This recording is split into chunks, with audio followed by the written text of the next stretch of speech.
சொல்றாரு. இதுல ஒரு ரொம்ப லாஜிக்கான புள்ளியை அக்னி சார் வைக்கிறாரு. நீங்க எவ்வளவு பிரச்சார உத்திகளை முன்னிலைப்படுத்தலாம் அல்லது சமூக வலைதள விளம்பரங்களில் கவனம் செலுத்தலாம். ஆனா இந்த ஆட்சிக்கான மதிப்பீடாகத்தான் மக்கள் தேர்தலில் வாக்களிப்பாங்க. பிரச்சார களமும் அப்படித்தான் உருவாக்கப்பட்டிருக்குது அப்படின்றாரு.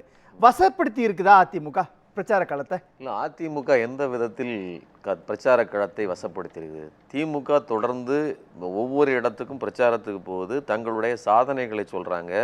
பெண்கள் என்னென்ன விதமாக மகளிர் உரிமை தொகை, பெண்களுக்கான இலவச பேருந்து, நான் முதல்வன் திட்டம், தமிழ் புதல்வன் திட்டம், புதுமை பெண் திட்டம், இப்படி பல்வேறு திட்டங்களை நாங்கள் செஞ்சுருக்கிறோம். பெண்கள் வாழ்க்கை முன்னேறி இருக்குது. அதே மாதிரி படிக்கிற குழந்தைகளுடைய வாழ்க்கை முன்னேறி இருக்குது. கிட்டத்தட்ட 1.9 லட்சம் மாணவர்கள் வேலை வாய்ப்பை பெற்றுக்கிறாங்க இந்த நான் முதல்வன் திட்டத்தினால அப்படின்னு எல்லாத்தையும் தங்களுடைய சாதனைகளை ஒரு பக்கம் சொல்கிறாங்க.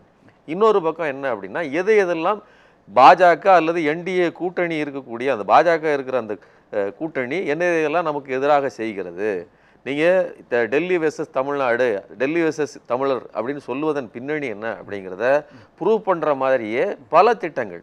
ஒன்றும் வேண்டாங்க, டீலிமிட்டேஷன் இந்த ப்ராசஸே எவ்வளோ பகிரங்கமாக நடந்துச்சு. தமிழ்நாட்டினுடைய உரிமையை குறைக்கிற மாதிரியான ஒரு அறைகூவலை பாஜக செய்தது. அதற்கு எதிராக தமிழ்நாடு போராடும், தமிழ்நாடு வெல்லும்னு சொல்லி நாமக்கல்ல பத்த வச்சாரு. அந்த நெருப்பு இந்தியா முழுவதும் பற்றி கொண்டது. அது வெறும் நரேஷன் கிடையாது, இது பிராக்டிகலா இருக்கு. அங்கதான் அக்னி சார் என்ன சொல்றாரு, இவ்வளவு நரேட்டிவ் நீங்க செட் பண்ணலாம், நரேட்டிவ் இல்லைங்க, அது உண்மைங்கிறத ப்ரூவ் பண்ணி. கூட்டணி ரீதியாக சீட்டு ஒதுக்கீடுல பலகீனம் இருக்குது. தேமுதிகவுக்கு அதிக சீட்டை கொடுத்து அவங்களுடைய தோல்வியை உறுதி செய்துட்டாங்க அப்படின்ற இடத்துல வராரு. இன்னொன்னு, பிரச்சாரத்தை நீங்க வலுப்படுத்துறதன் மூலமாக நீங்க உங்களுடைய பலகீனத்தை மறைக்கிறீங்க அப்படின்றாங்க. ராகுல் காந்தியை வசப்படுத்த முடியலன்னு 3 புள்ளியை கட்டமைக்கிறது. அதாவது முதல்ல தொகுதி பங்கீடு பற்றி சொல்றது இருக்கு இல்லையா? தொகுதி பங்கீடுங்கிறது பெரிய கட்சிகள், நிறைய கட்சிகள், அதாவது 27 கட்சிகள் வருது. யார் வந்தாலும் இந்த கூட்டணியோடு கூட்டணிக்கு வரோம், அதிமுக கூட்டணியோடு வரலங்கிற நிலைமையில தான் நீங்கள் இது பிரேமலதா அவர்களுடைய வருகை என்ன காரணத்துக்காக? அந்த கூட்டணி வேண்டாம்னு சொல்லி தான் இங்கே வராங்க. சரிங்களா? அங்கே உத்தரவாதம் இல்லை, எந்த நம்பகத்தன்மையும் இல்லை அப்படிங்கிற நிலைமையில தான் வராங்க. இன்னொன்று, அவர் பாஜகவுக்கு 27 சீட்டை கொடுத்து ரொம்ப சிம்பிளாக முடிச்சுக்கிட்டார். அப்படி கிடையாது.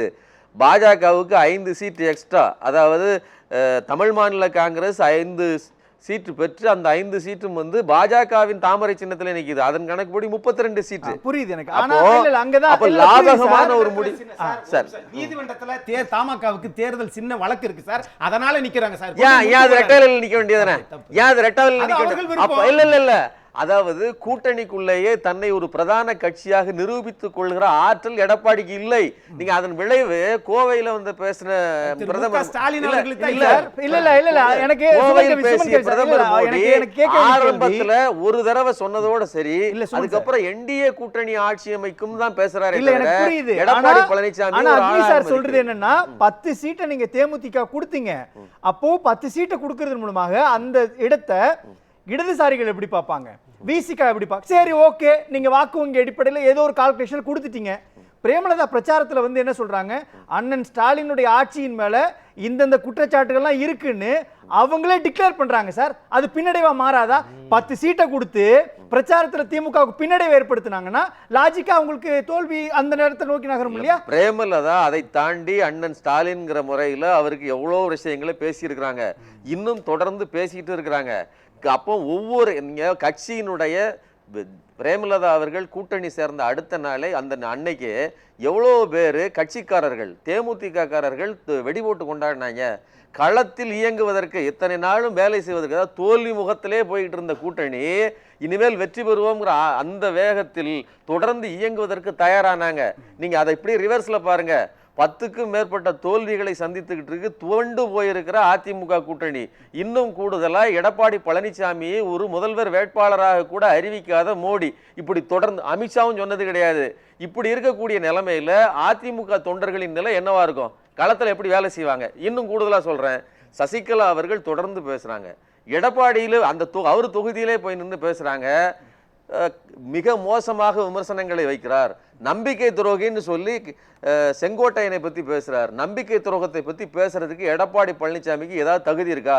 அவர் கண்ணாடியில முகத்தை பார்த்திருக்கிறாரா அப்படின்னு கேட்கிறாங்க. இன்னும் கூடுதலா ஒரு நாய்க்கு பிஸ்கட் போட்டா கூட அது நன்றி உணர்ச்சியோட இருக்கும். எடப்பாடி பழனிசாமிக்கு அந்த நன்றி உணர்ச்சி கிடையாது. ஒரு வீட்டுல தண்ணி வாங்கி குடிச்சா கூட நன்றியோட நாம் செயல்படுவோம். அந்த நன்றி உணர்ச்சி இல்ல செஞ்ச நல்லதை வச்சு கேட்கல இல்ல அப்படி சொல்றாங்க. அது மாதிரி இவர் ஐயா மருத்துவர் இப்படி போயிட்டாரு. இல்ல அப்ப திமுக நல்லதே செய்யல. இந்த சண்டைய பூரா ஆசி தீய பொறுத்தி விடுற திமுக வேலை. நல்லா புரிஞ்சுக்கங்க. இல்ல இல்ல இதெல்லாம் எடப்பாடி மீது வைக்கிற விமர்சனம். இல்ல சார் ஒரே நிமிஷம். இல்ல அது அவங்க பாத்துக்கறது சார். நீங்க பேசும்போது நான் பேசல சார். நீங்க பேசும்போது நான் பேசல. நீங்க இல்ல தனி மனித விமர்சனம். அக்னி சார் வரேன். இல்ல தனி மனித விமர்சனம் என்ன? அதாவது எனக்கு புரியுது சார். சுமன் சார் ஒரே ஒரு புள்ளி தான். கட்சி பிரச்சனை இல்ல சார். தேர்தலுக்கு வாங்க முதல்ல. சார் தனி கட்சி அந்த அம்மா வச்சிருக்காங்க. சுமன் சார் ஒரே ஒரு கேள்வி.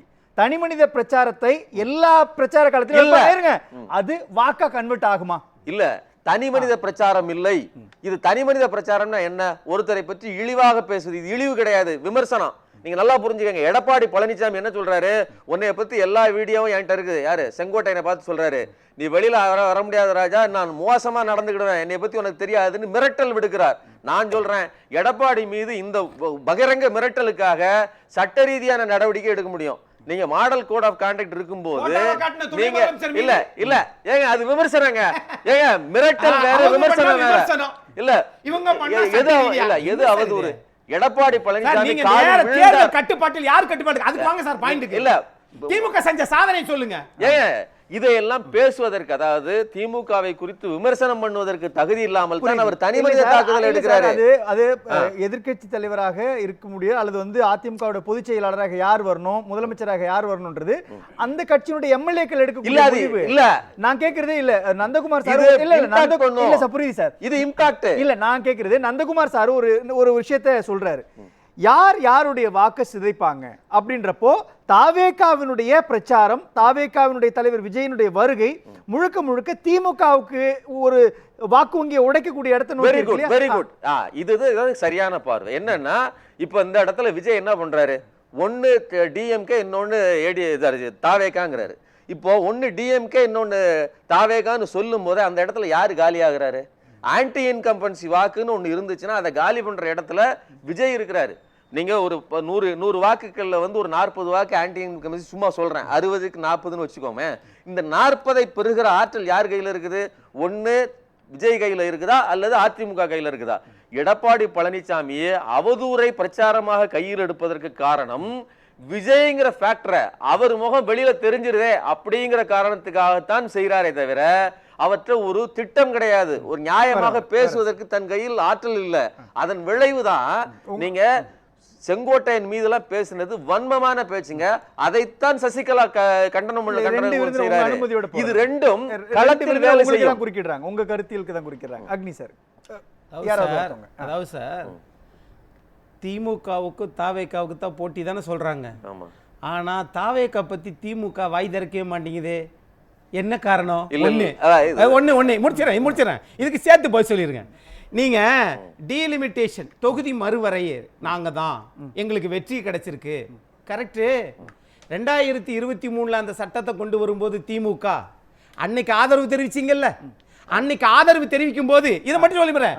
அன்னைக்கு ஆதரவு தெரிவிக்கும் போது ஏங்க மக்கள் தொகை கணக்கெடுப்பு எடுத்துட்டு அது மாதிரி இந்த டீலிமிட்டேஷன் கமிஷன் ஒரு ஆணையை அமைச்சிட்டு இது ரெண்டையும் வந்ததுக்கு பிறகு நீங்க மகளிர் மசோதாக்கு வாங்கன்னு சொல்லியிருந்தா திமுக இன்னைக்கு வெடி வெடிக்கலாம், ஸ்வீட் கொண்டாடலாம். என்னங்க அன்னைக்கு தப்பு பண்ணிட்டு இன்னைக்கு மகளிருக்கு எதிராக வருது?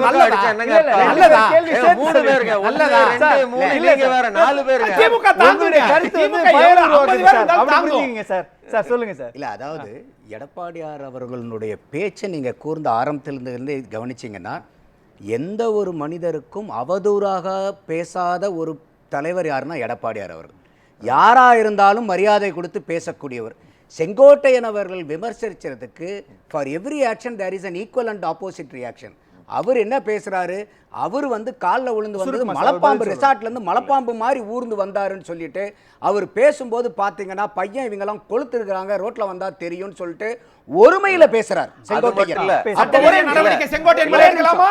ஒரே நிமிஷம், அதாவது நம்ம சமமா ஒரு பேசுங்க சார், ஒரு சொல்லுங்க சார். நாணயம்னு இருந்துச்சுன்னா அந்த சமமா நாணயத்துக்கு பாருங்க. ரெண்டு பக்கமும் நம்ம ரெண்டு பேர் பார்க்கணும். காதுங்க. அப்போ இல்ல. இல்ல ஒரே நிமிஷம், அப்ப எடப்பாடியார் அவர்கள் இன்னைக்கு வரைக்குமே எந்த ஒரு கட்சி தலைவரையோ ஒரு தொண்டரையோ பார்த்து எந்த அவதூறும் பேசாதவர். கண்ணியமானவர். பேசுறது ஏன்னா செத்து தொலைஞ்சிருக்கலாம். உதயநிதி ஸ்டாலின் அவர்களை பேசுனது கூட அவர் என்ன பாம்பு? உதயநிதி நாக ஸ்டாலின் பாம்பா? எந்த அளவுக்கு மந்திரி தரக்குறைவான பாம்பா? விவாதத்தை எல்லாம் அவர் இது மேல தேவையா? வைப்பார். தேர்தல் அப்பா. ஒவ்வொருத்தங்களா சுமன் சார். இல்ல இது வந்து அதாவது என்னன்னா ஒரு வார்த்தை கூட தவறாக பேசாதவர் அப்படின்னு சொல்றாங்க. ஆமா.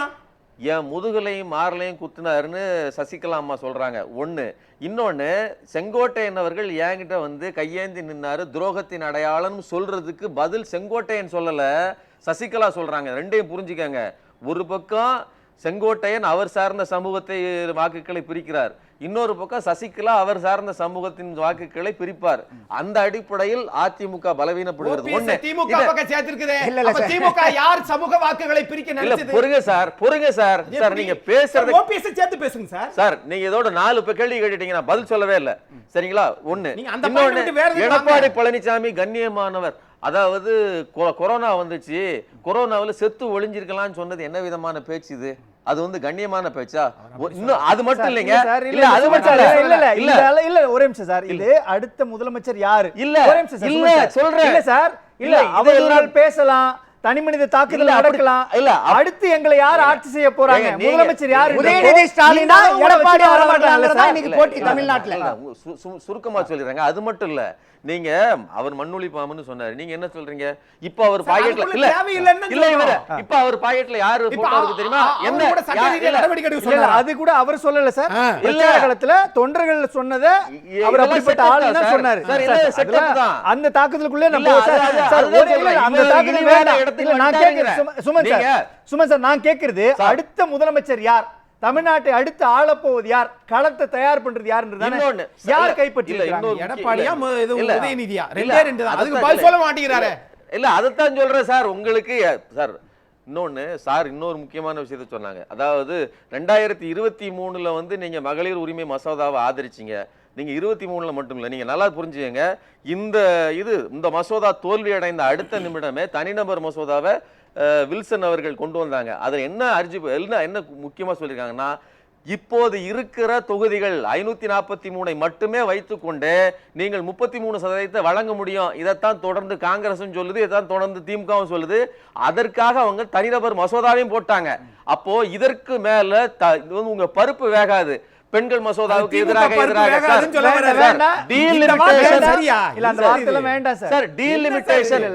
ஒரு சின்ன இல்ல தனி மனித விமர்சனம் அப்படிங்கிற இடத்துல வந்து எடப்பாடி பழனிசாமி அவர்கள் தான் ஒரு எதிர்க்கட்சி தலைவர் அப்படிங்கிறதையும் மறந்து தன்னுடைய நிலை மறந்து இழிவான வார்த்தைகளை பேசி கொண்டிருக்கிறார்.